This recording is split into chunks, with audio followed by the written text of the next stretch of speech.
Like I've been traveling a lot, and in traveling, it's hard when you're an adult to look at things that you experienced when you were a kid and not recontextualize them when you get more information. When you're a little kid, the world is face value. Everything that's happening is happening because I guess it's supposed to, or because that's what people do, or everything's very simple when you're a little kid, and then you get older and you see different things, and you look back, and you're like, wow, that's what was going on when I thought things were just normal, And I've been experiencing that a lot with around America with the dollar stores. There are three types of dollar stores. There is Family Dollar, Dollar Tree, and Dollar General. Now, an honorable mention does go out to the 99-cent store. The 99-cent store I want to discuss first, because the 99-cent store is completely unhinged. First of all, they don't have inventory at the 99-cent store. They have what they have, and you either found it or you didn't. You know that you found it or you didn't because what they showcase outside the 99-cent store doesn't make any sense at all. It's just up to the discretion of that franchise owner. The 99-cent store, the store will be here, right? And then they'll just put 2 shower curtains and then 16 potted plants out front.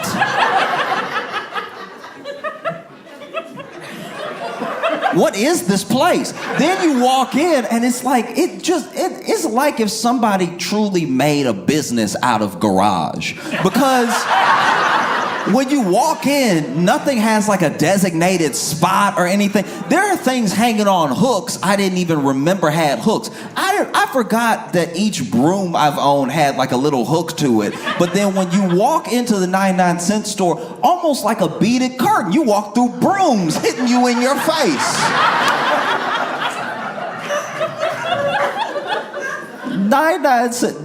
The 99-cent store that I went to was so big. It was way too big. It was a warehouse of trash. It was like a hoarder died and then they tried to sell everything.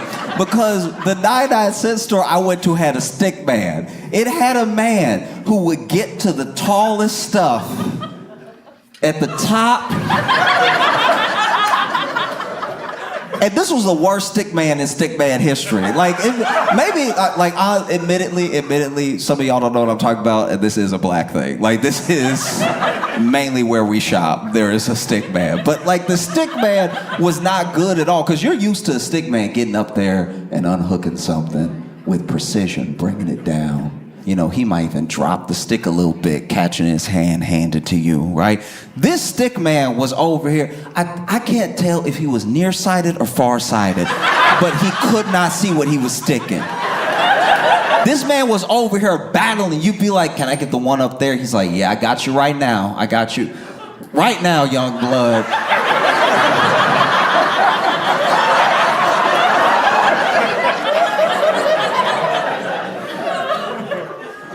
Then it falls on the ground. He pick it up, dust it off.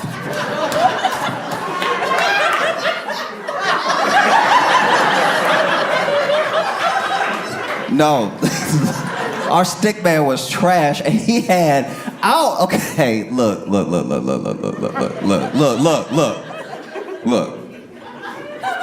I need glasses. All right.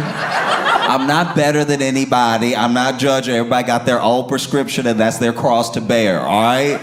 But he had the most specific eyes I have ever seen in my entire life. This man had one Coke bottle and one that was very thin. It seemed like he just needed a monocle, but he was like, nah, I don't trust myself to hold it on my cheek like that. Go ahead and give me glasses and just make one glass transparent glass. Because he clearly only had one bad eye.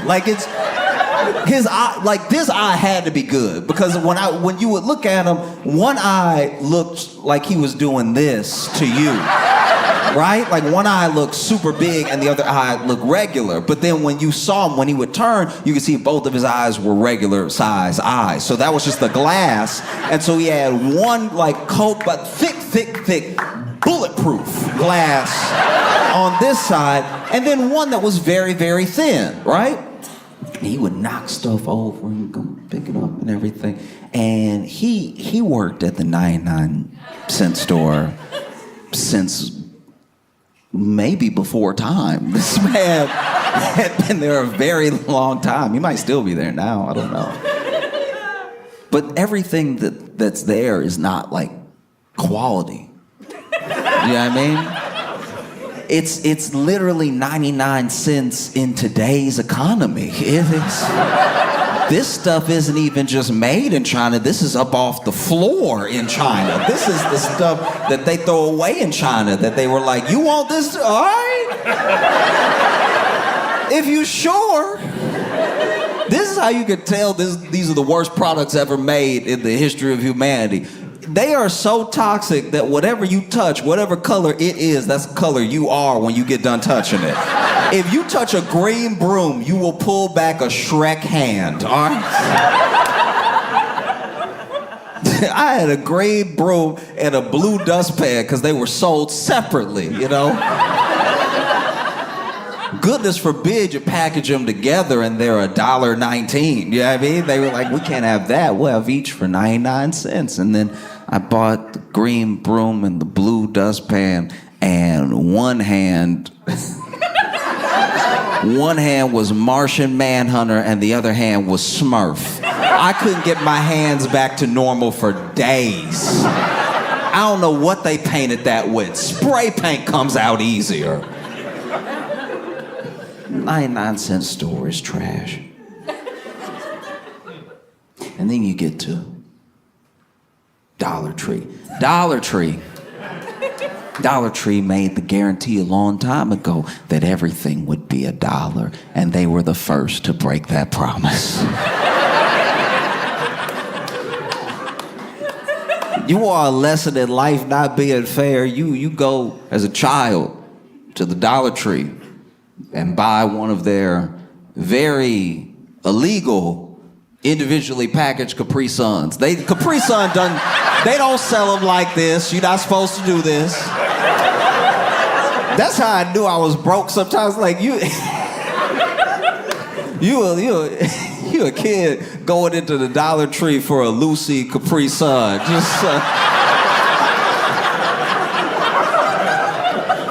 It was terrible, but like, and you know, they don't put them on the shelf. You gotta know if you know. And so you go up there, you like, all right.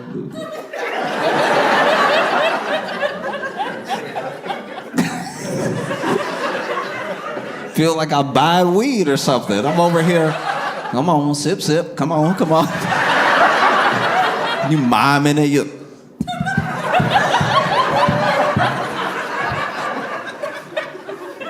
One time I bought a loose Capri Sun, and the man up in Dollar Tree tried to charge me for the straw. I was like, you are the devil. You are, ooh, I rebuke you. That's crazy. You gonna sell, that's how I can tell you a demon. You gonna sell me the straw separately. What am I supposed to do with this? Suck it with a safety pin? This is crazy. That's insane. This man over here sliding the Capri Sun to me, and I'm looking at him.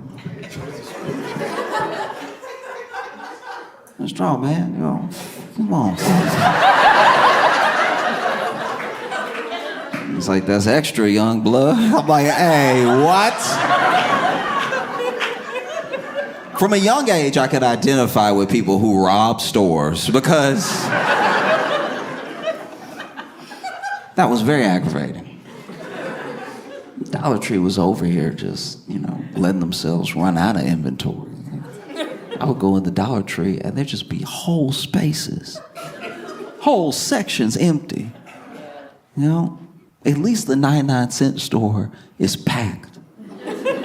Packed to the brim with stuff that doesn't even make sense. The 99-cent store would have one of something proudly.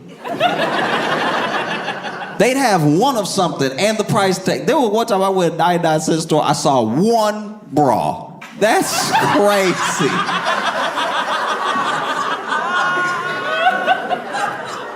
I'm like, that's lost and found, if anything. This is, y'all don't have a single other bra in here. And you gotta hang the bra next to the snacks. You know you shouldn't be selling this bra. Because Dollar Tree would let themselves run out of like everything, and then you walk in, it's just bare shelves and stuff. At least the 99-cent store would try to make sense of things. 99-cent store doesn't make any real sense at all, and you can tell because sometimes they'll sell stuff that should be sold for a totally different purpose. I've been very confused in a 99-cent store before. One time, I was in a 99-cent store, and on the shelf, it said 99 cents. So far, everything's checking out. It said 99 cents, and then it said hat. It was a hat for 99 cents, right? But then on the shelf, clearly, is a bucket. That's a bucket. It's a bucket, though. Like it is, like I'm not crazy. That's a bucket. You can make it a hat if you want, if you believe, but that's a bucket. All you gotta do is flip this over on its bottom and put bucket, and we don't have any problems. But hat is crazy. And then when I'm checking out, I bought a broom, I bought a dustpan, and then he's like, and one hat? And I was like, you don't believe that, though. There's no way you believe that. Because it's not a hat, it's a bucket. And I want to be clear, it's not even a bucket hat. It is a bucket. A bucket.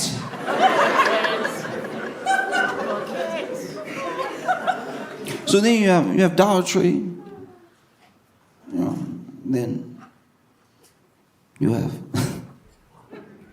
Family Dollar. Family Dollar, I've talked about this before. Family Dollar really helped me pinpoint on the map of life where I was. There's a quote, I'm gonna get it wrong, but there's a quote by, I think it was Nikola Tesla, that said that man's grasp, the reach, it's man's grasp. What is it? Man's grasp exceeds his reach. Man's grasp exceeds his reach. And I think, it's man's grasp. Reach exceeds his grasp. Man's reach exceeds his grasp. I was like never gonna correct you because I didn't know either. But like, as soon as you said something, it did sound. Yeah.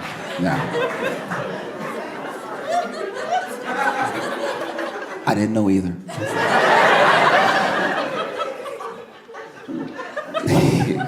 So man's reach exceeds his grasp, and I think that Family Dollar's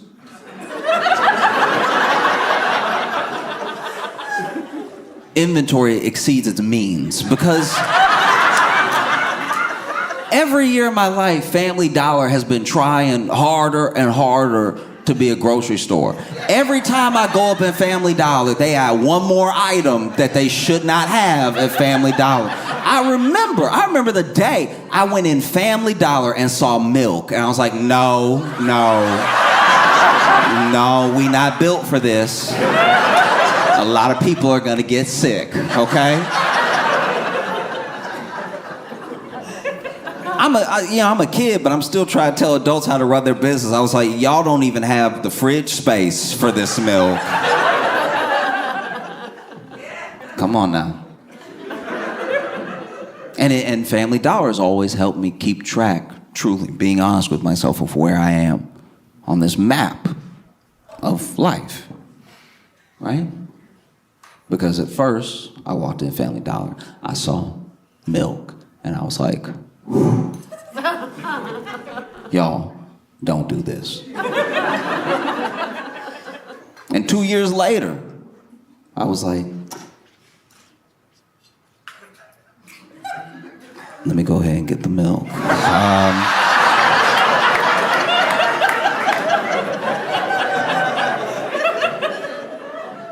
3%, you say? I've never heard of 3% before. That is interesting. I've never had 3% in my life. Maybe I'll get stronger bones, who knows? So you got Dollar Tree, you got Family Dollar, and then you have Dollar General. Dollar General is the stuff of nightmares. Dollar General is straight out of a horror movie. And I don't say that because of the experiences I've had at Dollar General. I say that because of where they put Dollar Generals. Dollar General will be the last thing you see before you die. And not in a curse sort of way, not in like the Ring sort of way. Dollar General will be put in the middle of a field. Whether you are in the South or the Midwest, the only places Dollar General truly exists and thrives is the middle of nowhere in the South, the middle of nowhere in the Midwest, and the Sahara. I don't know. By the time you see a Dollar General, you're like, is this a mirage? Because I've seen nothing but fields for 30 minutes, and then one Dollar General. With a man working there from the 1800s, who knows? Those Dollar General, people that work at Dollar General get bold with you when they're out. When you out in like their area, you at this Dollar General in like Ball, Louisiana. You walk in, it's like, not from around here, huh? It's like, you even talking like the movie. Who says that to a customer? Not even where you from. Not from around here, are you? Oh. Now you can tell a Dollar General is terrifying.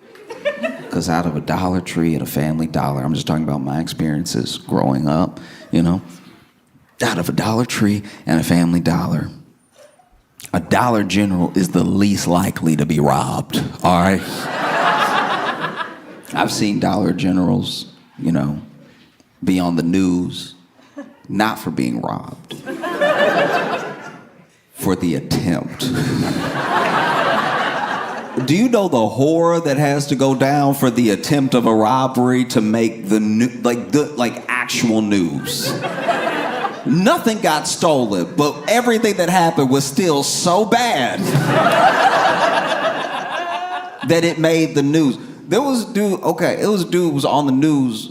I'm pretty sure it was Dollar General, and this dude made the news because they ran up in the Dollar General trying to rob it, which also not a great plan. Dollar General doesn't exactly have a lot of sales going on.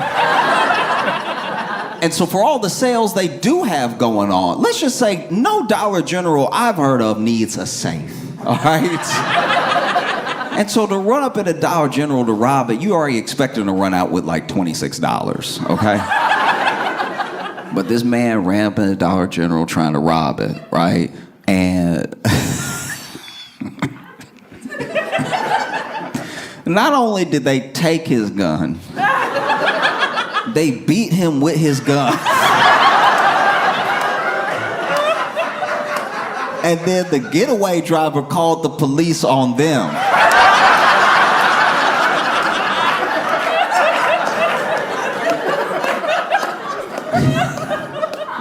I'm just curious how that went. Because when you run up in a place to rob it, you at least have what one would hope is the element of surprise.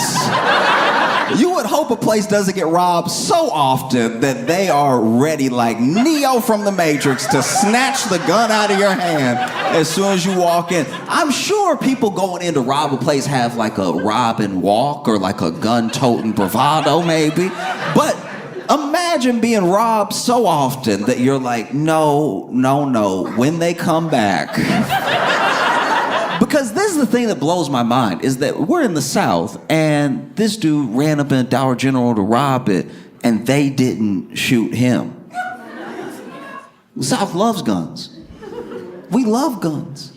And we, like a fever dream, wish we could shoot someone. And then here is someone running in with a gun to do evil. Someone that the law would say, shoot. And the employees at the Dollar General were like, actually, I really prefer hands.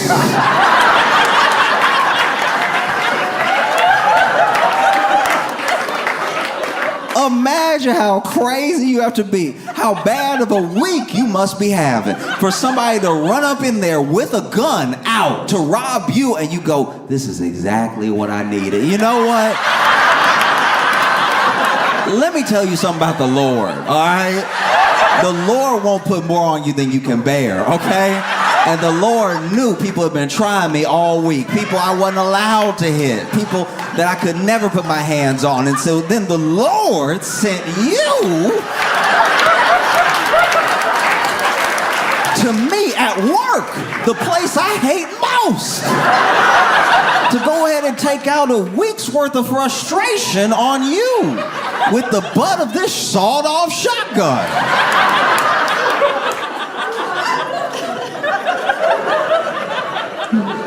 Imagine you run into a Dollar General to rob it, gun already out. Hey, everybody freeze, whatever he said. And then the employees turn and he's like, open the register. And they're just smiling. You don't know what happens next. Maybe a blackout, maybe you watch them take the gun out of your hands because you weren't expecting that. And then you see the butt of the gun coming back real slow.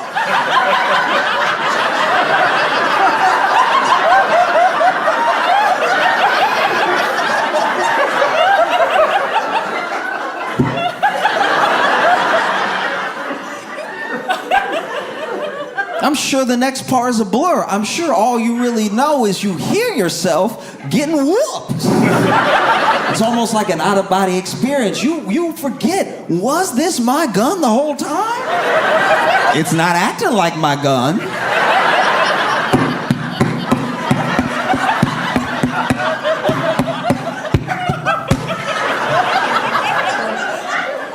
You wake up. The police are standing over you, and you haven't been arrested.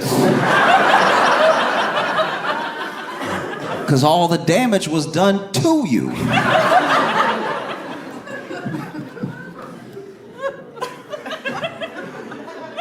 Oh, Dollar General, insane.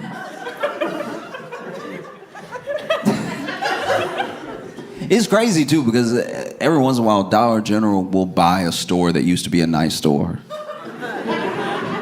Like, it used to be like a dope store.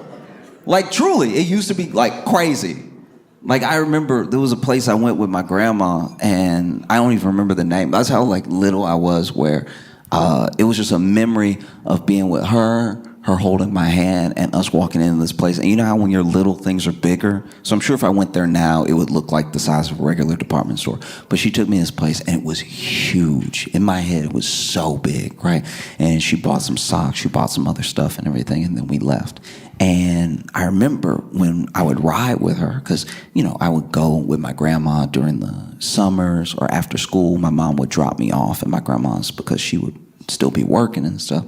And so when I'd run errands with my grandma, we'd pass that place over and over. I'd always want to go back inside because I had such a fun memory of like, there were so many toys and it's just huge, right? And it had closed. And so my grandma would remind me every time that it had closed, right? And then eventually it became like a dollar store, like a chain dollar store. And I remember it being like, man, that place was cool.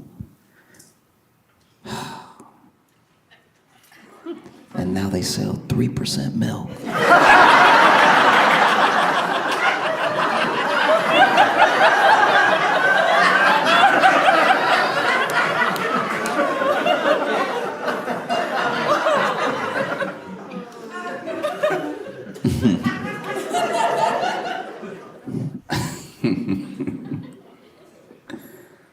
Okay.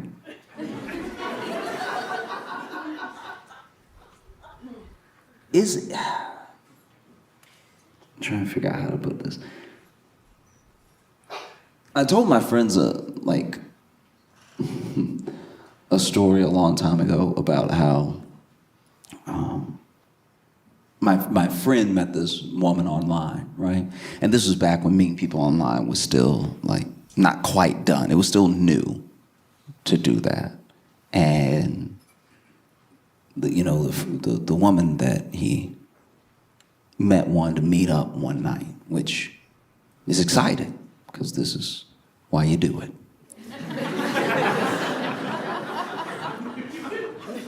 And she said she wanted to meet up, and he was like, where do you want to meet?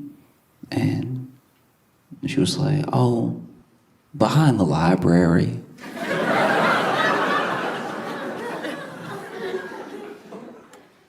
Which should have been a clue.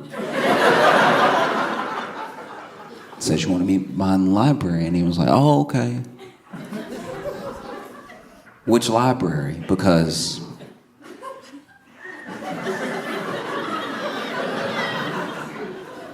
so she told him which branch. And then they met up, and it just took him too long to realize he was being robbed. Do you know what I mean? Like, it's just... Like, even when he showed up and it was two dudes, he was like, but where's Sarah? It's like,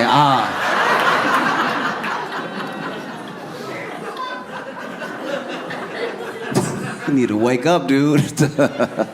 Sarah's a fiction. And that's the way that I feel about Trump federalizing DC. You know what I mean? Because I don't know. I don't know how other people feel about it, but I was watching it this morning and watching them talk about it, and it was an interesting speech because you would have thought he would have stayed on crime the whole time, but he definitely diverted a few times. Like there was one point where I really don't like. I'm not even joking right now. I genuinely don't understand what he was trying to say, because there was one point where he was talking about how like trans people fight or something, and it just started to feel like the kind of conversation you have with someone who is 2,000 years old. Like it just...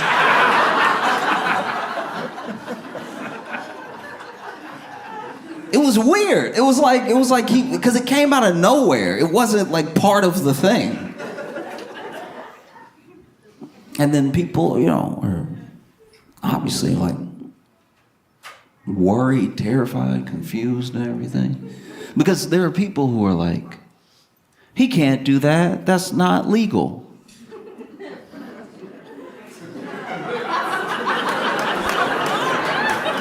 And whenever I hear that, I'm like, what are you, a Democrat? Like, this is the goofiest. That's illegal. It's like, all right. That's what my buddy said when he was getting robbed, too. He was like, well, this is illegal. Stop. Out of your mind. Hey, that's illegal. You're not wrong. You're not wrong. But what are you gonna do about it? You know what I mean? Like that's the thing. That's a question that Democrats, constituents ask. That's a question that Trump is asking. That's a question on everybody's mind right now. If you oppose what he's doing, what are you gonna do about it? You know? And I don't know. I'm not gonna act like I know what to do at all because I genuinely don't. I mean, I know that people protested today off of the announcement, off the fact that, like, just imagine you live in DC and Trump says he's gonna, like, deploy the National Guard. And you just, like, not only is crime at this, like, 25, 30-year low, but, like, you just got to the point where you were probably starting to feel kind of safe on the street, and now it's gonna be the National Guard looking at you every day, confused why they're there too. People forget that the armed forces, like, obviously, soldiers are supposed to follow orders and everything like that, but the armed forces are filled with people of differing backgrounds and opinions and everything. So it's not as if everybody that ever gets deployed is excited to be deployed. And it's not as if they're always well taken care of when they are deployed. These people, they signed up to do a service for the country. I'm curious how they feel about being deployed against the people that they're supposed to protect instead of against, like, some foreign invader or something.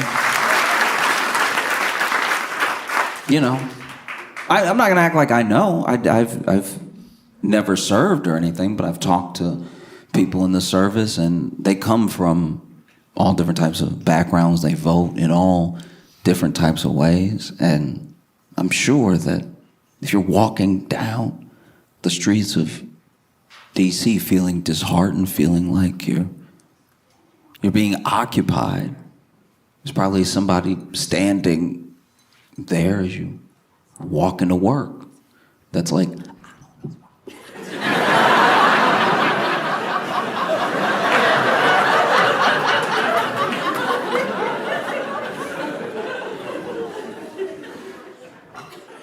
yeah.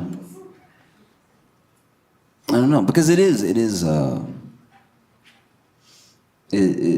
been on my mind all day, and trying to figure out how to not just, like, talk about it, but say something more than just, like, I think that might be bad. Like, I think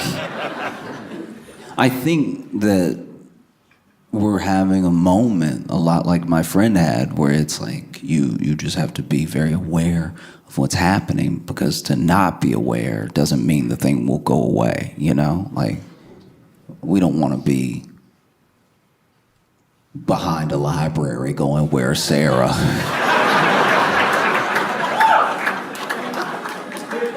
for our entire democracies. Because I think that's the thing that I find so, like, aggravating about it, is that he is a person that tells you what he's gonna do, and then he does it. And then there are people who supposedly like him that are positive he's not gonna do the thing they said he was gonna do. They're like, no, he won't do that though. And it's like, then why would he say it? He trolling. Like, he's just like, all right, but what if he's not? No, he wouldn't do the thing he said he'd do. Who does that?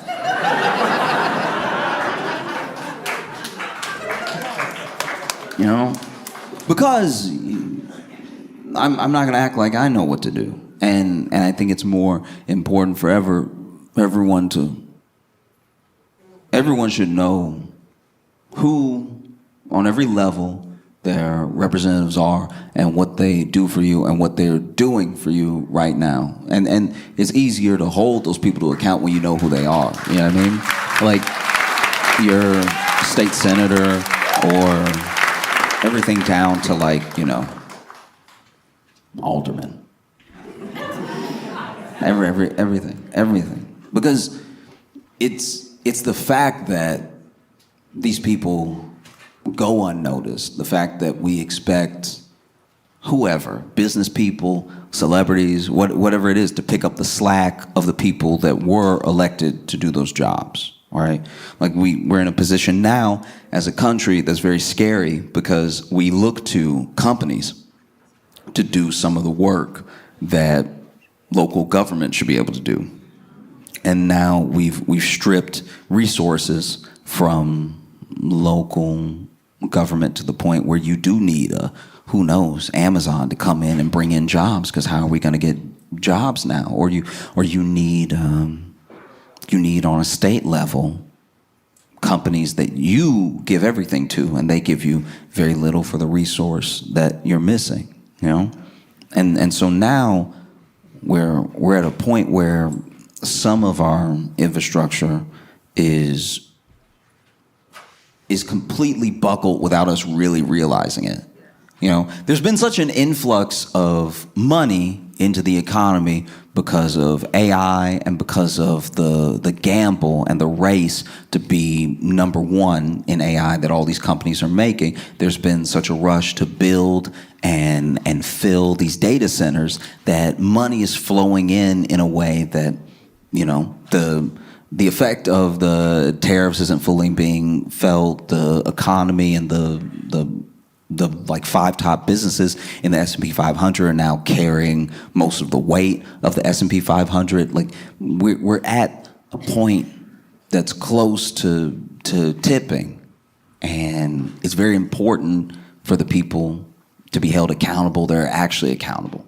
You know, it gets very easy to divert and get mad at this person or notice that this person said something, whatever it is. It's the actual people who vote on these things, who have the power to say yes or no to large companies, knowing that you know where they are and what they do, that holds them to account. As long as you are distracted or you're blaming whatever, the person to blame when it's too late, then things are going to stay the same.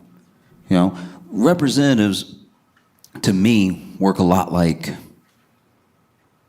when you're out with your friends, and let's say you're like young too, maybe you're like 21, out at a bar or a club for the first time. You don't have any experience with this stuff.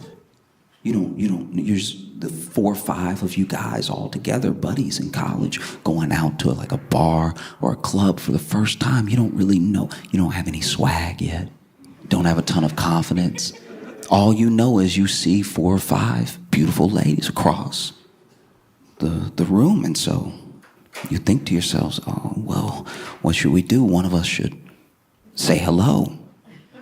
We should say hello, you know, and then maybe they'll want to come over here, or maybe we can go over there, but it should just be one. If it's all 5 of us, that's just, ooh. You have enough wherewithal to know that all 5 of you approaching at the same time maybe isn't the move. 5 horny men approaching all together, ooh, doesn't come off well. You know what I mean? If all 5 of you are... It's not going to go fantastic. You know that. So you decide, I'm going to send, we'll send a representative. One of us, the best of us, to make us look good. We'll send them over there. He'll charm everybody, and then we'll walk over and reap the benefits of his hard work. Or maybe he'll be so charming that he'll invite them over to our table, and then we can order drinks for us and them. But we'll know that we sent him, he did a good job, and then he'll come back to us. And so your friends, they start campaigning. They start campaigning with promises, you know? No, I can go over there. I can do it. It's like, no, listen, Daryl, you blink too much, all right? You blink way too much, all right? You gonna run up in there, they gonna think it's a bomb under them or something. You blinking too much. You blinking now. Stop blinking so much. We can't send you over there. You look nervous right now.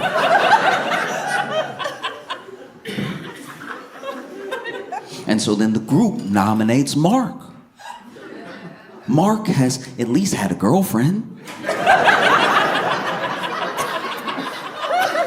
He knows how to talk to women. He's had a girlfriend, he has sisters, and a mom. He knows what to do. Let's get Mark over there. So Mark, elected by the group, goes over there, And even before he walks over, he says something that Mark would say. He stands up and he's like, hey guys, thank you so much. All right, your faith in me means a lot. I'm gonna go over there. I'm gonna do my best for us, for all of us, okay? I appreciate you all so much, and look, I'm gonna do my darndest. Who knows what the result will be, but your faith in me means the world. No matter what, we're gonna have a great night tonight, okay? See y'all in a second. And then he goes over, he makes his approach. And because Mark is engaging, he's sweet, and he's interesting, he's easy to talk to. And because he's extroverted and he's outgoing, he knows how to approach without creeping or intimidating. And so quickly, you see these 5 ladies having what looks like a really good conversation with Mark. Things are looking up. This is incredible. The body language is phenomenal. Mark is over here working the room.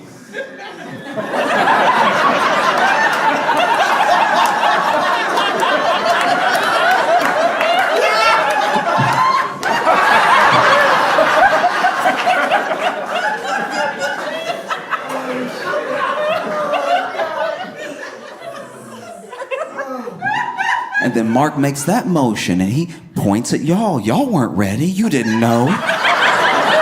Everyone was about to look over here. And so Mark points over at you and you're like,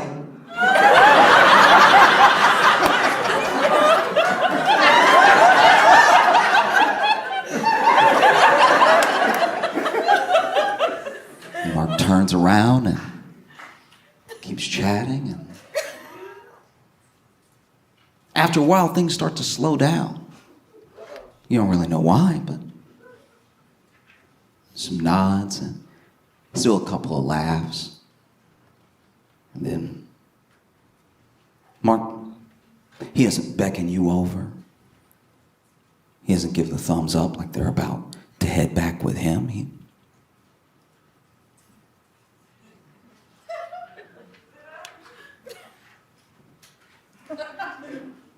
And he comes back, he sits down, and your dumbest friend is like, how'd it go?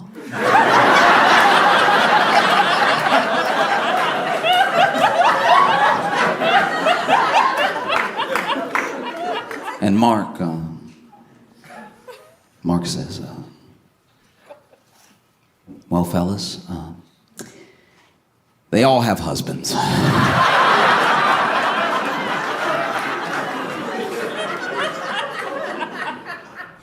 But Mark did his best. And that's not actually his fault. He tried, right? You can send a representative. They can promise to do something, and maybe the thing is bigger than the promise that they made. That is possible. That they tried as hard as somebody could try. And they didn't deliver because the circumstances weren't there. But let's talk about a different scenario, a more common scenario. Maybe Mark was sick. He wasn't even there.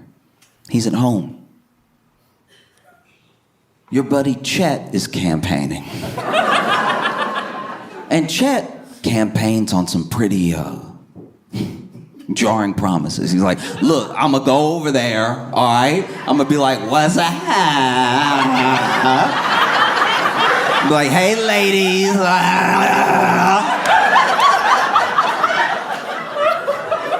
That'll get their attention real quick, because I'm gonna pop up right in. I'm not even gonna just like stroll up. I'm gonna walk up and then I'm gonna clear those last 2 steps real fast, really get in their face. Bow, right? Like that. What's up, lady?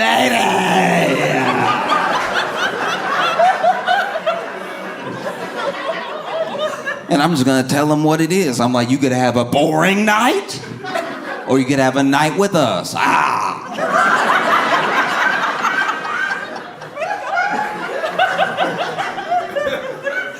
And look, Chet is the loudest.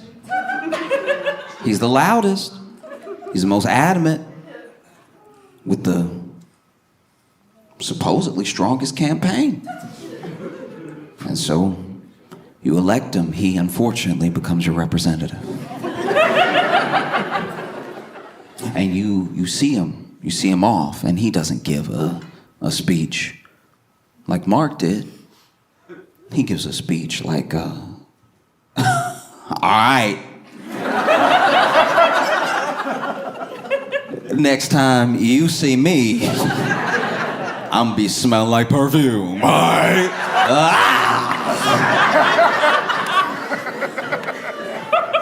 And then he walks over, and you see him walk over, and his approach is startling.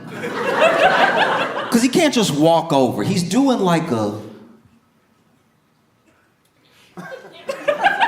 he's doing a walk that's like kind of Denzel, but if Denzel was severely hurt. You know, Denzel has that swag to his walk. Chet is over here.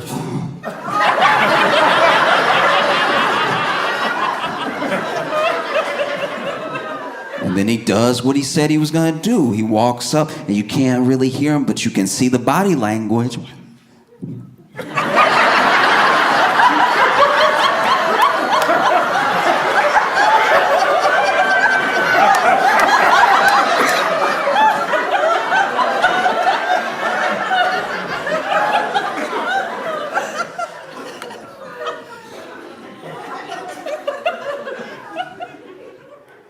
You don't hear him give his little speech, but you can tell when he gives it because everybody slapped him.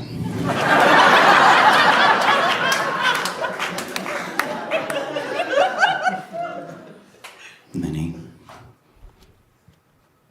walks back over.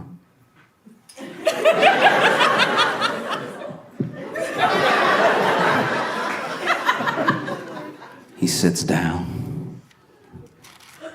And your dumbest friend goes, how'd it go? And he's like, man, let's get out of here. Everybody's stuck up in here. Well, and it does feel like that's where we are.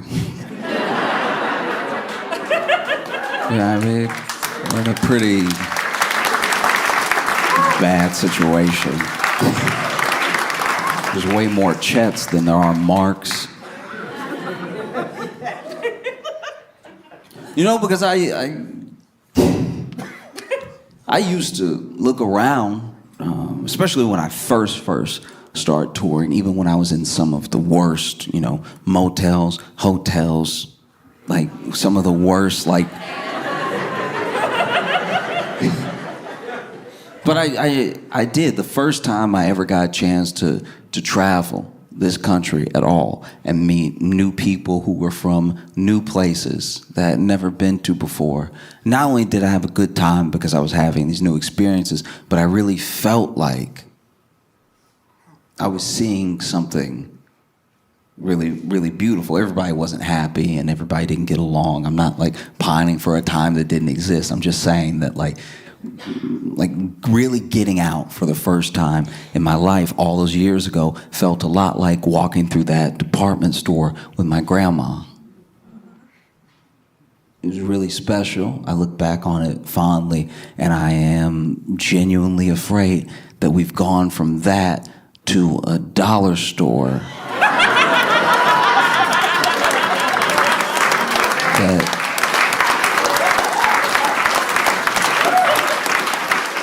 that sells 3% milk.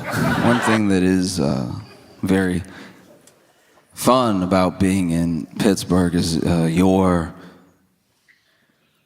sort of singleness in fandom. The way that you love the Steelers, right? The way that you, yeah. And I saw this story about a woman whose husband sadly passed, and to commemorate him, she kept his Steelers tattoo.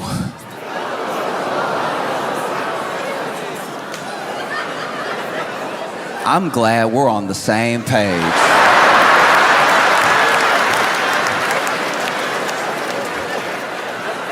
Because initially when I saw it, I was like, what?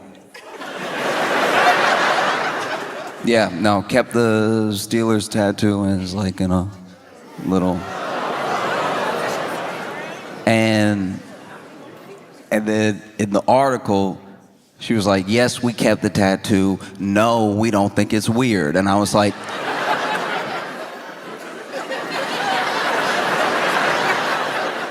I figured you didn't think it was weird.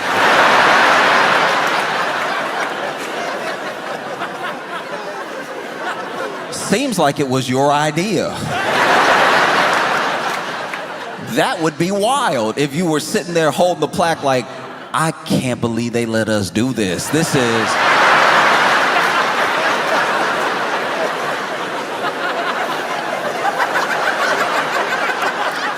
little odd, right?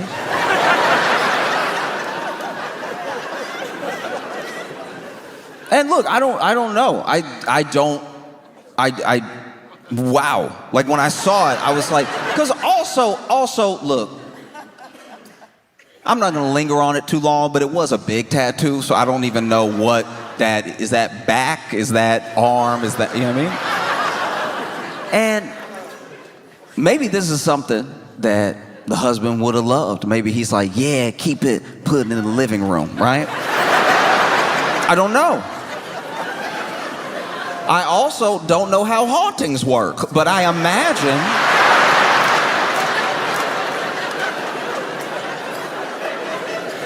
I do imagine having some of my skin means I'm gonna stop by.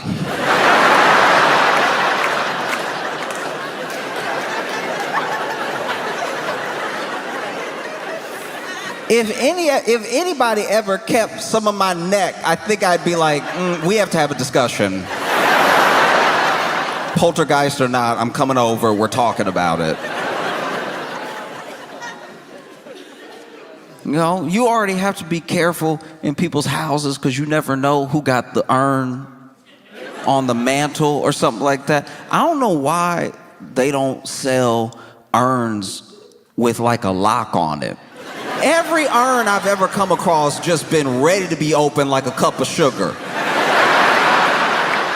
We gotta start making urns harder to spill. You know what I mean?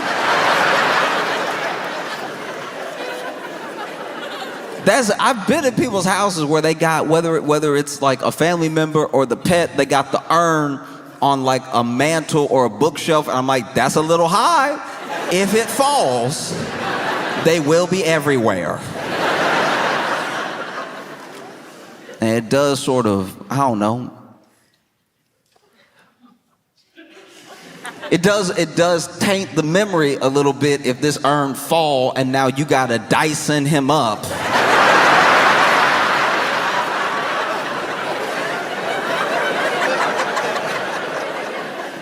And then put him back in a new urn with whatever was on the carpet.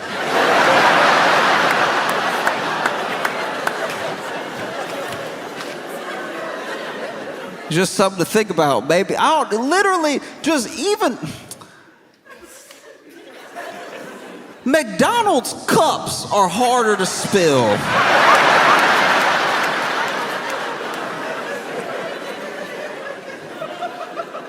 Just something with a twist lock, something. Because let's be honest, unless you spread in the ashes, you never need the ashes. You know?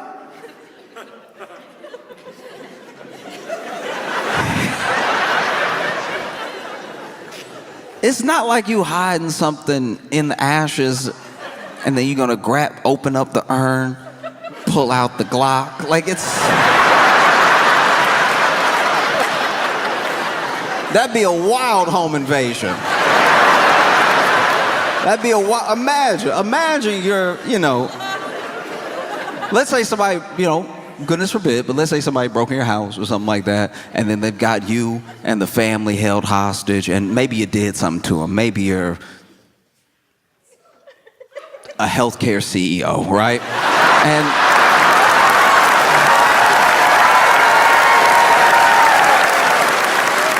And so then they got you tied up with your family and everything. And it's like, look, I'm sorry, all right?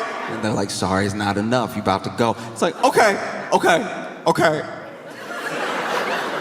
All right, I get that. But okay, look. A long time ago, my wife passed, and I always said that, like, whenever I go, I'd like to go with her, and she's right there. Intruder gonna be like,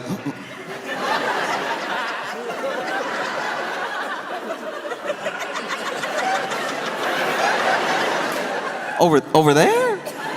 Yeah, she's on the fourth shelf. Fourth shelf next to Great Expectations.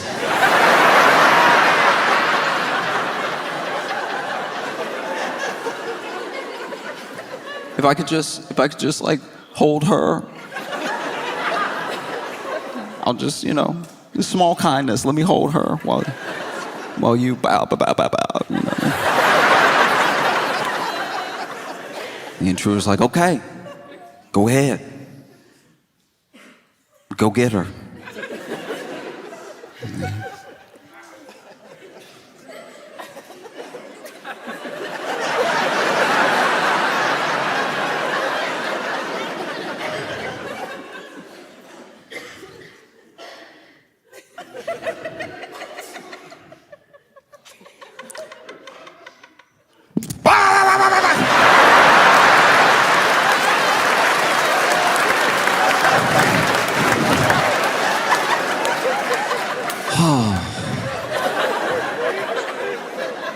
Thanks, honey.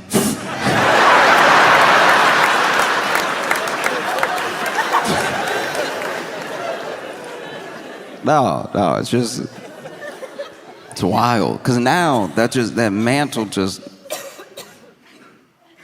it's like in a frame. And I guess they're gonna put it on the wall. That seemed just as precarious as any urn. Imagine you having a house party. And somebody bumped the frame, it fall. Now you getting yelled at. You knocked over daddy.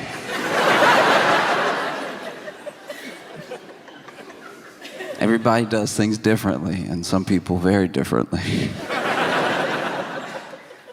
But once again, I don't know. I don't know if he would have loved this sort of thing, But it'd be crazy to think he might be looking down like, ugh.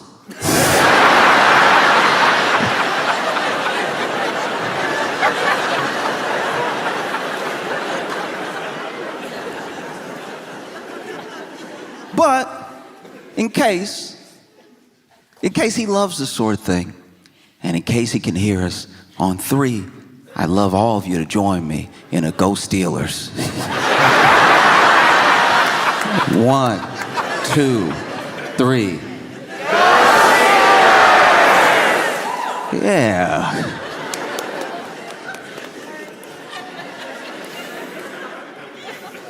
Hopefully that will stop me from being haunted.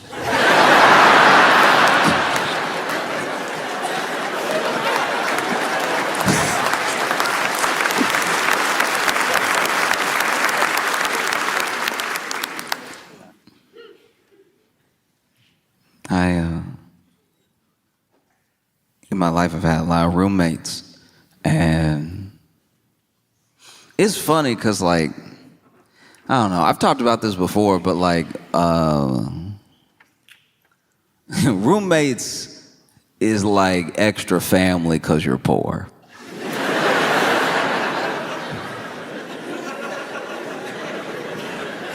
You don't exactly bunk up with a stranger because things are going well. Every roommate I've ever had has been out of necessity. And you just gotta get used to it. But it's crazy because people, the way that people are roommates is usually a clue into how they lived before, like how they were raised potentially. Maybe they were raised to act differently than they're acting as roommates, and this is them out on their own for the first time, rebelling against all these rules they had at home when they were, younger. That's the most charitable way to put it. Like, I think mostly a lot of people are insane. And there's nothing like having like a messy or lunatic roommate, and then maybe you do become friends though. Maybe you're friends, maybe you're friendly. And then you go visit them at their house and you see that it's pretty much the same. This person is wild through and through. I had a roommate that,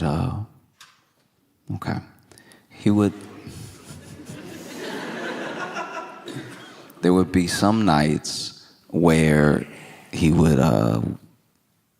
sleep in the bathtub. He had a bed, he had a mattress, he had pillows. But he said he would sleep in the bathtub because it felt more normal to him when he would wake up from a night terror. And I was like, I don't know how you find that out.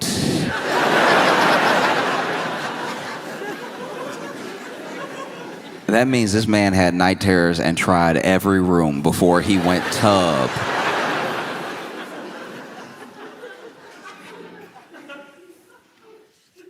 And that was a tough roommate to have because, I would go to bed at a regular time, even a little late because, we're young and everything.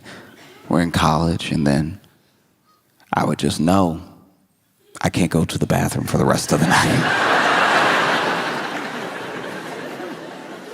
No, I can't. I'm gonna have to hold it until he wakes up. And what would normally be distressing, sleeping peacefully, and then hearing from the bathroom, is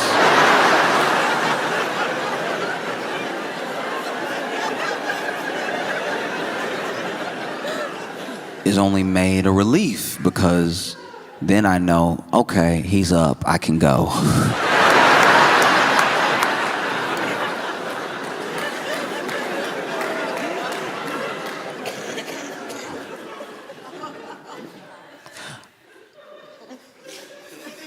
A lot of people in America worry about terrorism.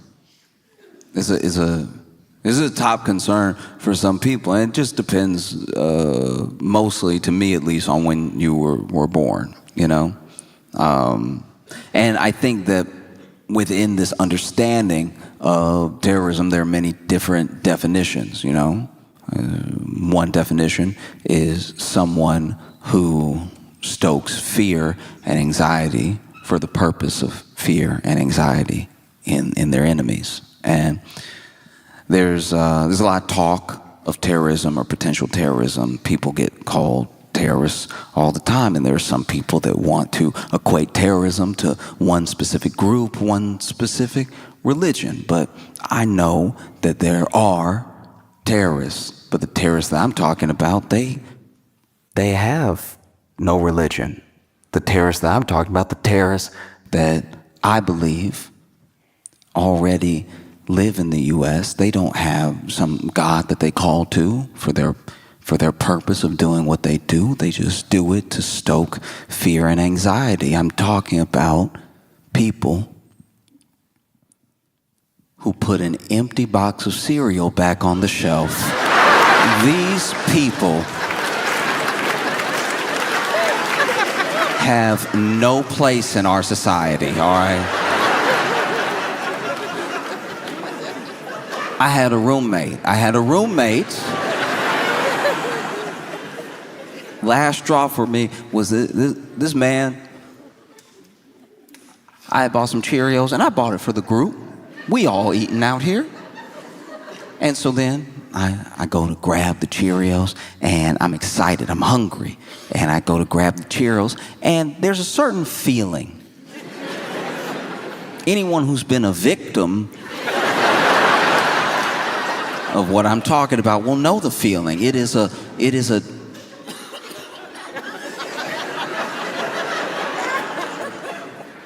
weightlessness of despair.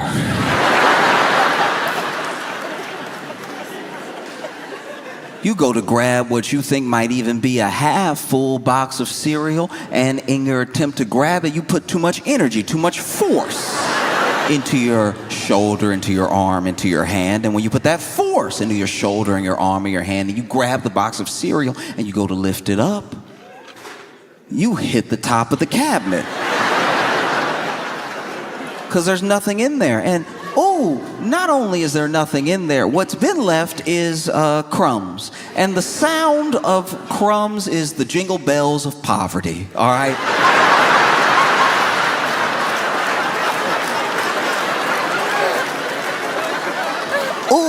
I've never felt poorer than when I hear crumbs. Hearing crumbs is right out of Oliver Twist. Crumbs is what Charles Dickens wrote all his best work to. I didn't even think I could hear crumbs. Oh, but they have a sound. It's a mix between bread particles bouncing off each other and then a whisper. It's in a moment. It's something that almost can't be identified. And it's the whisper of those crumbs, the same way that you could split atoms or you could collide particles and make an entire boom, a bang, a nuclear bomb, and a hydrogen bomb. The banging together of these bread particles makes one singular noise, and it is the universe telling you from a point of almost quantum physics, bouncing the particles off each other, that you're poor. That's the sound of poor. Wouldn't you love to say yum? You'll never say it.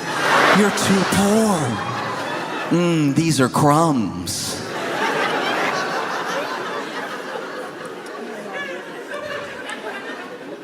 If you've ever, in your life, out of necessity, not out of deliciousness, had to pour crumbs into your mouth,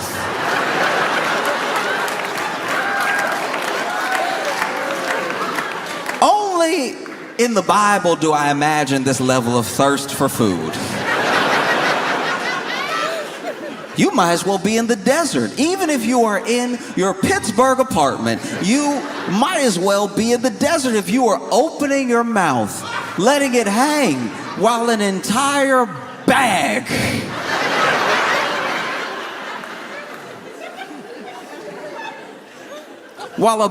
of crumbs slides and floats to your mouth. Because the crumbs that are sliding into your mouth from this bag, they have no Christianity. These crumbs are there to embarrass you. They're there to make you look and feel poor while you pour them into your mouth. Maybe that's where we get the word poor from, and maybe that's where we get the other word poor from, because you have to pour these into your mouth while you feel like the poorest person that has ever lived. And the bag is stiff because it's that hard, semi-soft plastic that they only make cereal bags out of. And because of that, it's got a lot of ridges. It's got a lot of things that the crumbs can slide and get caught up on, you know?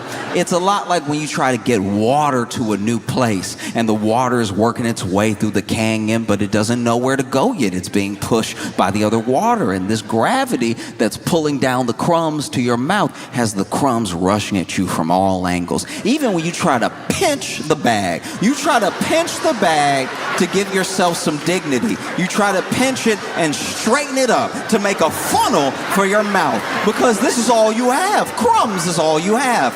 Crumbs is your life. And so you make it as straight as possible. You slide it down. Only when you are making a paper plane do you have this level of intent as you straighten something out. You straighten it out as much as possible, and then you dip it into your mouth, and still the ridges find a way. Because the devil is busy. Oh, the devil is hard at work trying to make you look and feel poor, even if you're alone in the room.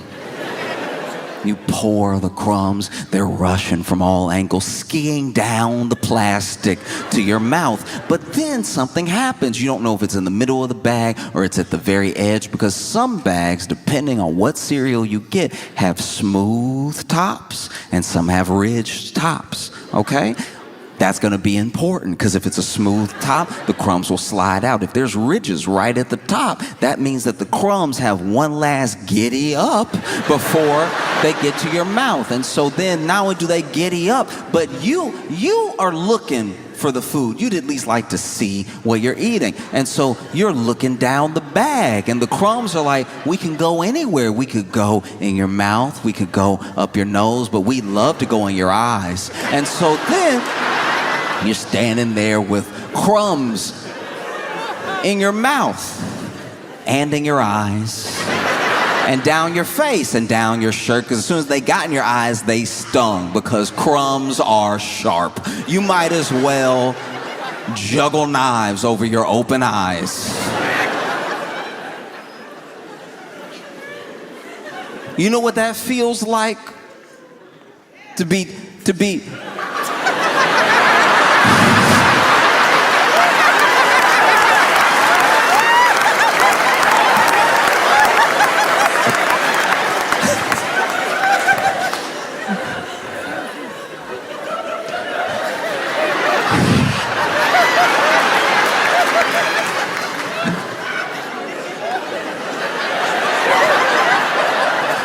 You know what that feels like, to have to dig Cinnamon Toast Crunch out your eyes? Every cereal sharp. Every cereal is sharp. And so I remember I was a victim of terrorism.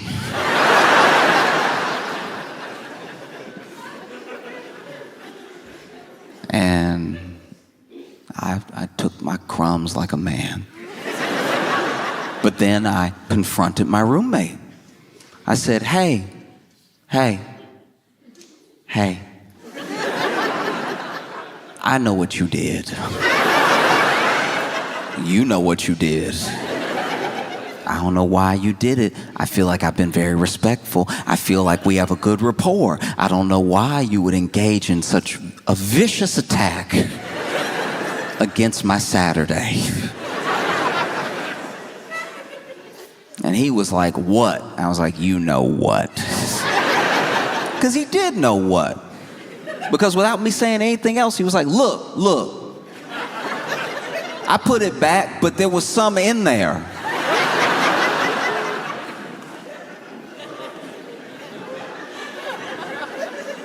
And I said, some crumbs?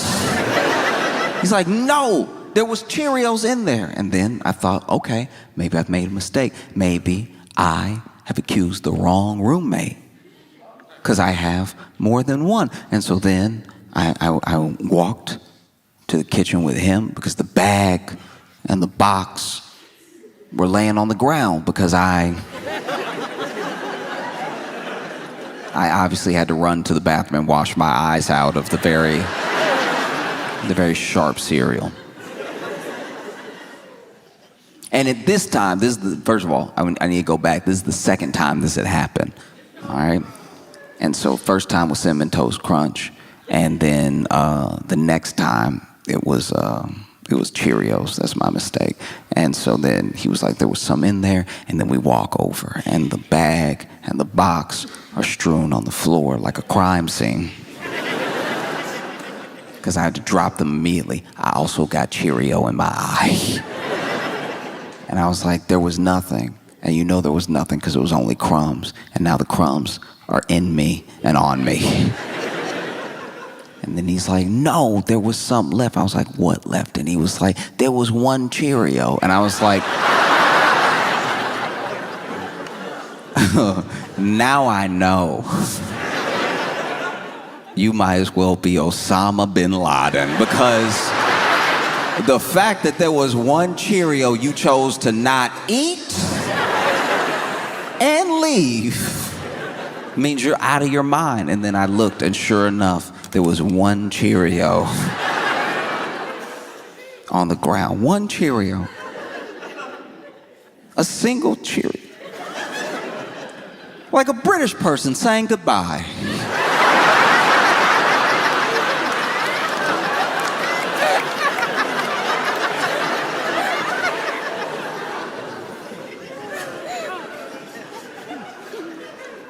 Obviously, I didn't kill him. I'm here with you now, but I thought about it. I struggled a lot, growing up, even into like early adulthood, with opinion of myself, with like body image and everything. It's very difficult sometimes for any young person to believe, if they don't already believe, that they are lovable or that they are good in just the way that they are. Basically, that they are enough. You're still working on yourself. There's still things you want to do with your life. You got your whole life ahead of you, but there's nothing extra you have to do to be worth anything, And it's a hard thing to convince someone of who doesn't believe it. I wish more people believed it. If you saw yourself the way that the people that love you see you, what a beautiful world that would be,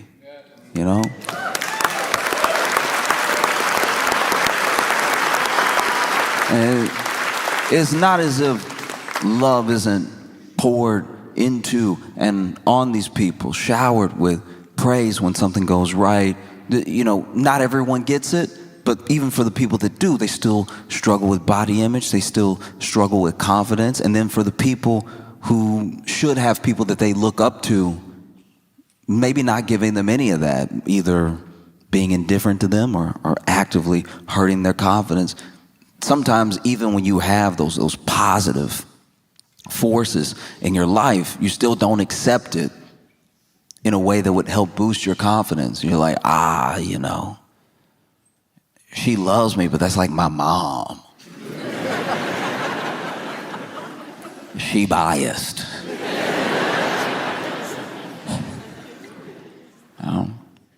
And I know for me, I spent a ton of time trying to work on myself in different ways. Some things that I actually needed, some things that built me up, and some things that were maybe a little bit unnecessary, I really struggled to look at myself in any positive way until I got really fit. Like in my head, really, really fit. I should look like I saw other guys and I thought I should look like that. I should look like a version of that, at least, And never mind that I'm looking at dudes who have been on their own journey or struggle with their own confidence, or maybe get a little extra help to look the way that they look. I don't know. And I was never trying to be like insanely huge. I joke about being like ripped and real big, but honestly, I don't have the frame for it. Truly, I'm not tall enough to be wide. Yeah, I mean, no matter how big my shoulders got, I'd start to just be in the way. Like it looks good in the picture when you're flexing and you've got all the muscles and they're all defined and everything, but then practically in life, it does start to be a problem when you're trying to walk through a door. You don't want to be on a date and see a door and go, uh-oh.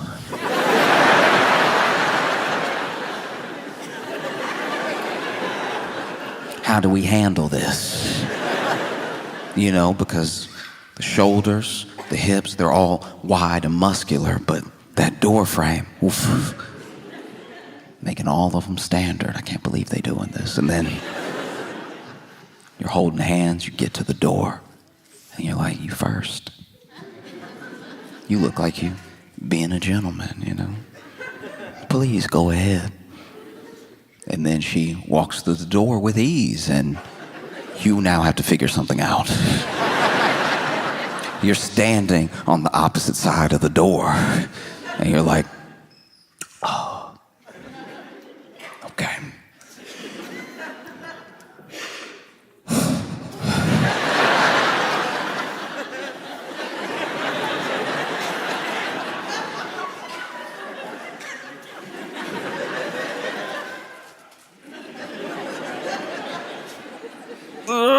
as soon as you strained,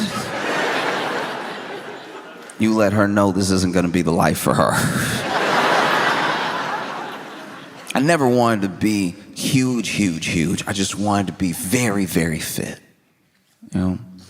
And I worked on it with some success, with less success. But even when I started to work out, I realized that wasn't really the issue. Now I was going to the gym and I was eating as much as possible and I was gaining a little bit of weight. Not much. And I was like fighting to keep looking this certain way. And I finally accepted that, like, even if I got there, maybe I wouldn't be happy. And I even discovered that through other people who I knew were there. People who I wanted to look like that were in my life, you know? And they still had all the same problems I did. And I would go to the gym and I'd see people packed in there, fighting to look a certain way so they could feel a certain way. And there is a bit of a cheat code. You could try to work on feeling the way without having to fully change your entire body. You know? You don't have to earn loving yourself through like straining and potentially hurting yourself, you know? Like there's some things that there's some things that go and be lifted in therapy, you know? Like it's just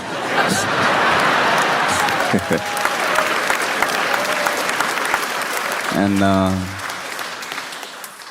but I remember I would see these workouts and sometimes you see people get creative. There are a couple machines that are pretty straightforward. You sit down, you want to row, you put your feet here and you pull. And that's the exercise right here. This is just what you do, and you do it for your back. You know, you work a little biceps in there too, and maybe if you're trying to work more of the back, you can lean forward a little, lean back a little with the pull. You know, I saw a guy sit down like normal, and then put his feet in. And I'm not gonna lie, I stopped. I was like, this is about to be awesome.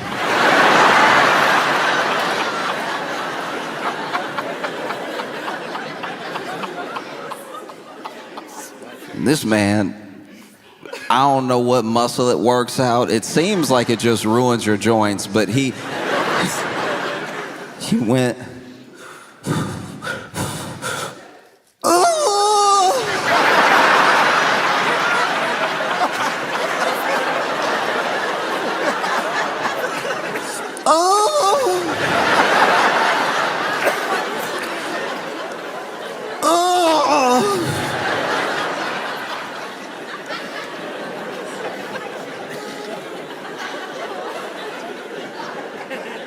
just make sure it's clear.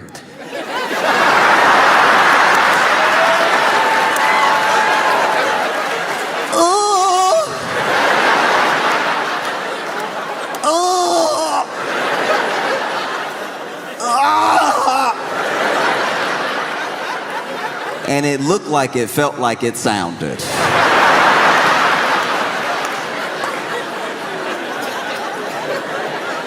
This man did 8 sets of 10.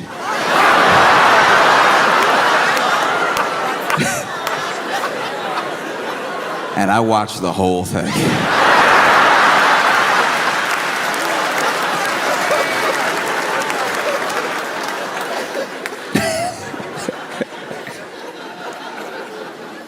Oh, there was even a time where I went to the gym and, you know, I was working out my legs differently. You know, I was doing some lunges, I was doing some like split squats and everything. Not much weight, but just trying to make sure that I worked out my legs, because there are some people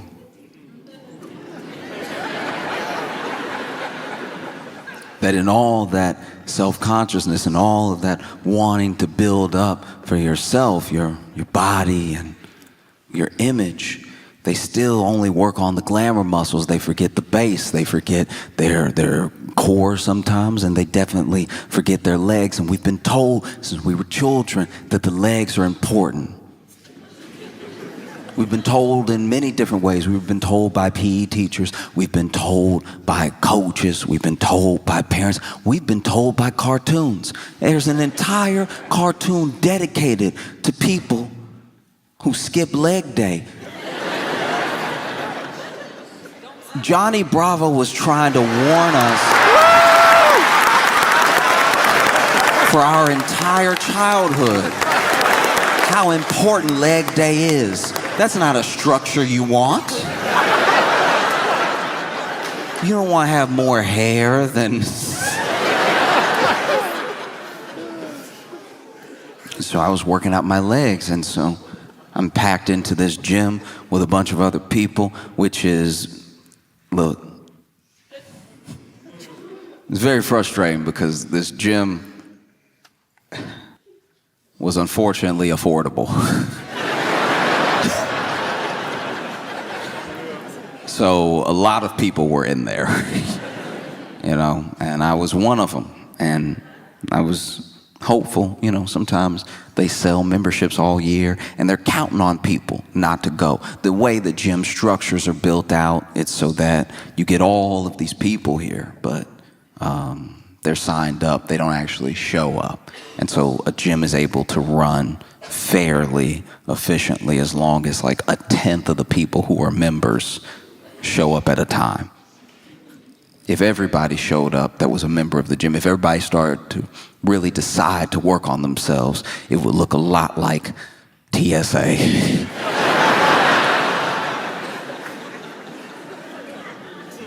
Be very little movement. The only way to work out would be passing the weights, just you can have some. And while I was in the gym, packed in there with everybody else, there was a fire alarm that went off and some smoke that we saw. And, you know, I didn't see any fire, but 2 out of 3 signs isn't bad. And so there were only 2 exits, which in retrospect was a horrible thing. Like, you could only get out through the elevator, which you're not going to take during a fire, or the stairs. And so people started clamoring for the stairs. And this is where the real fitness test began.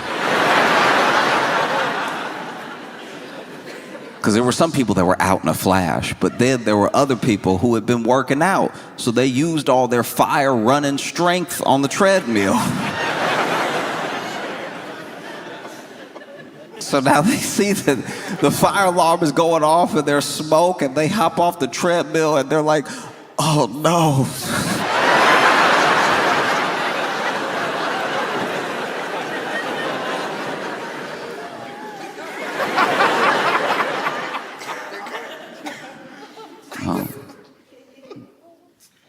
And then there were other people, what I would assume people who were a bit out of their mind, that even treated the running out of the gym like a workout. There was one lady literally still looking at her watch going,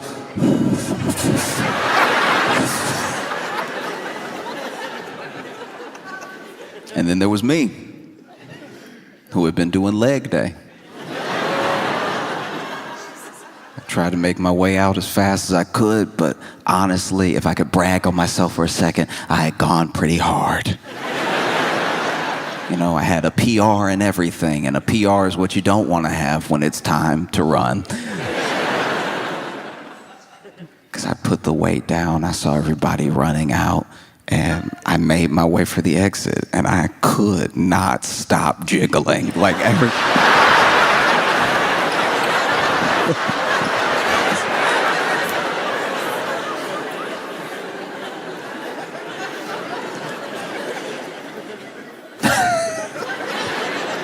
And yeah, I don't know if you've ever been in a situation where you have to evacuate for a fire, but nobody moves like there's a fire. Even as you're going downstairs to like get out of the building that has smoke in it that is like clearly, at least seemingly on fire, you still get people that do that thing that people do when they get to the top of the stairs, where now that they're clear, they just enjoy their day. If you've ever been in a walkway, there are people who can't wait. At the beginning of the stairs, they can't wait to get up there. And then as soon as they get up there, as soon as they are past the last step, they're like, oh, yes. As if there's not a ton of people behind them. And so I'm noticing as I'm shaking and jiggling down the steps, how slow people are going down the steps. And so people do start to scream like, hey, hurry, move it, you know, fire.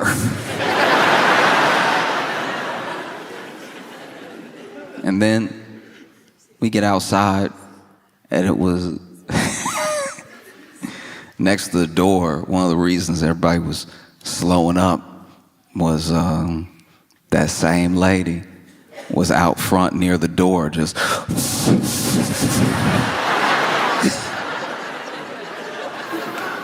like next to the door, just run, like you still got the rest of the world to run. What are you waiting for? If you're waiting for your gym buddy, you left him. You left him to die.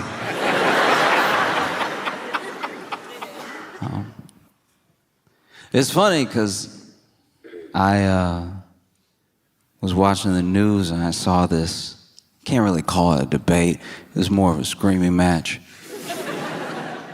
But it was on CNN. And on CNN, okay. Found the one person that works at CNN, and that's man, I've never heard anybody clap for CNN like that.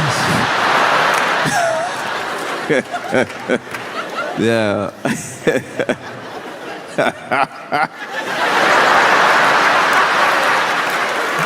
What is that? Now, to be fair though, look, to be fair, we don't know where our friend is from, and CNN abroad is actually substantially better. Like, when you watch CNN and you're in like France or something, it is actually like engaging programming. That we really are the only ones that do CNN the way we do CNN. I like, as an example, when you travel the world, McDonald's is still fast food. We're the only ones that made it poison. You know, every other country, they just say what happened on the news. They just tell you. They're like, oh yeah, no, then these people came, and then the other people came, and then the first people left, and then the second group of people left. It's really mostly in the US where you watch news and it's like, chaos in the streets!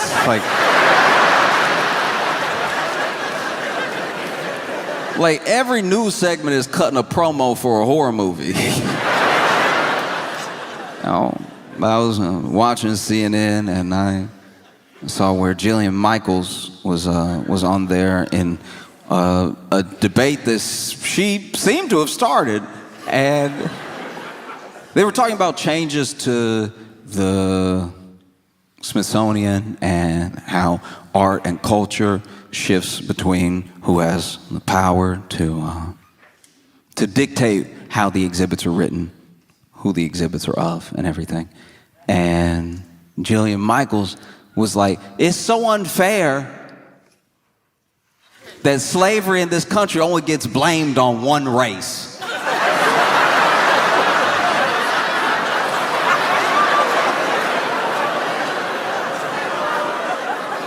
Look, as outrageous as that is genuinely funny.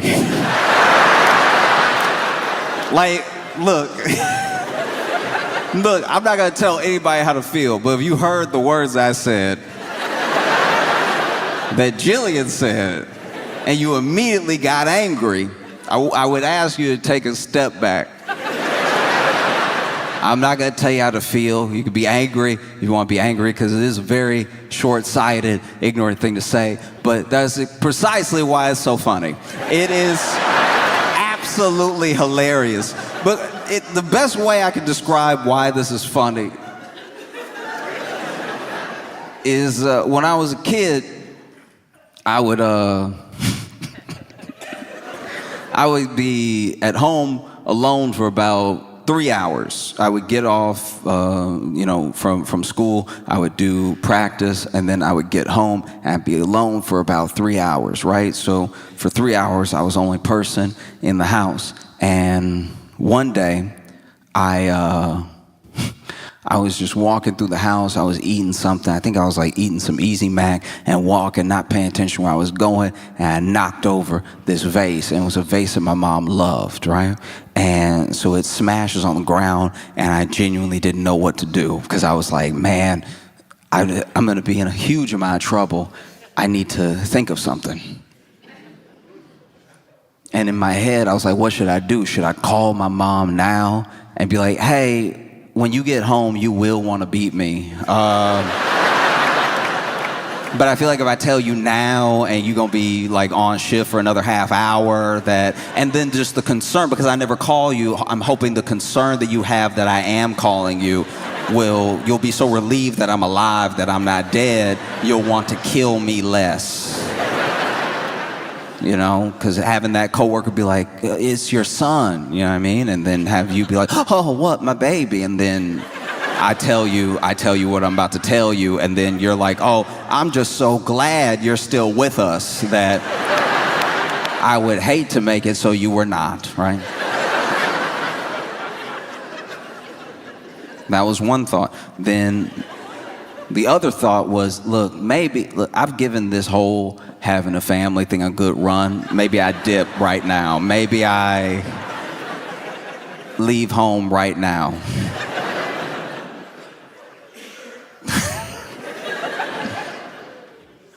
And then the third thing, which is what I did do,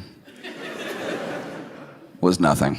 I went to my room and played some video games for what felt like might be the last time in a long time.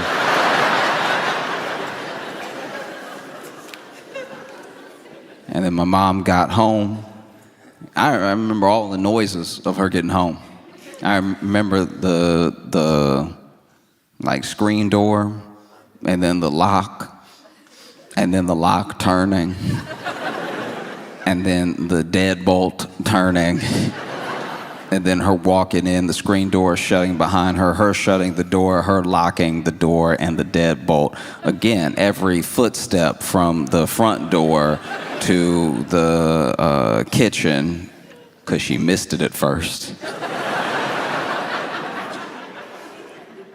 And then every footstep after the kitchen back into the living room, where I heard my name. And not my name the way you know it, my full legal name. You know what they put on your death certificate or before a parent kills you? My full legal name. And then I walk in, and my mom is like, what happened? What is this? And then I said, oh, you just gonna blame it on me?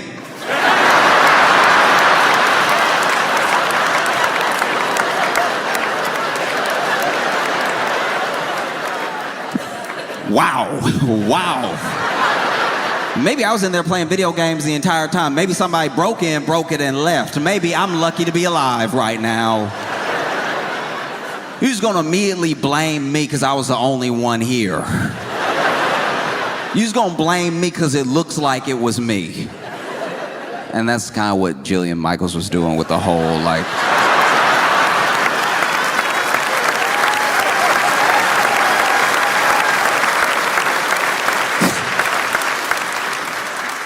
yeah, that's kind of what she was doing.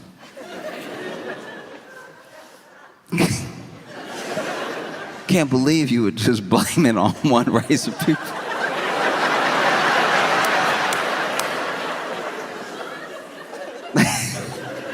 And it's so funny, too, because when it comes to history like that, there are always these bad actors that try to pull the thinnest straw man out of the woodwork.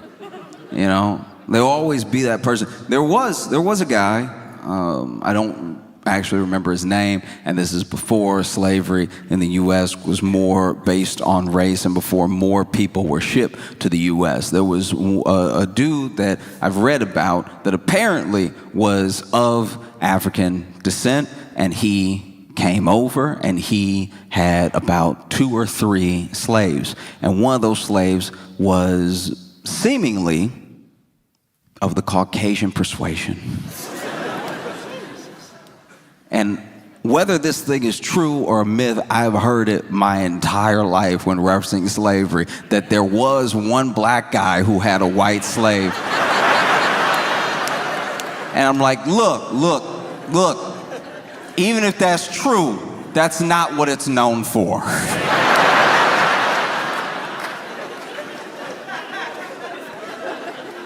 Do you know what I mean? Yeah. Just picking and choosing how you present an entire idea. And it makes sense to me that someone like Jillian Michaels would say something like this. She is from a reality TV show. She's known for the show The Biggest Loser. Yeah, that's who she is, that coach from The Biggest Loser. You know, the nice one. The Biggest Loser was a show, I don't think it's still on the air anymore, so if you're not familiar with the show, it was a show where they would bring on people who were overweight, struggling with image and everything, and they would help them lose weight by making them do slavery.